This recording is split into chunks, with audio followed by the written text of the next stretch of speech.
Contest of speaking. Welcome aboard MV Tacoma City. We have just departed from the port of Batangas City. In command of the ship is Captain Modesto Covado, assisted by Chief Officer Roderick Recabar, Chief Engineer Dominador Yang Yang Jr., and Hotel Manager Mr. Ronald Rivera.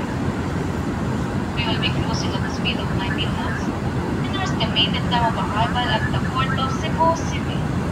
And that's 2:30 o'clock tomorrow in the morning. On behalf of the officers and crew, we wish you a very delightful trip.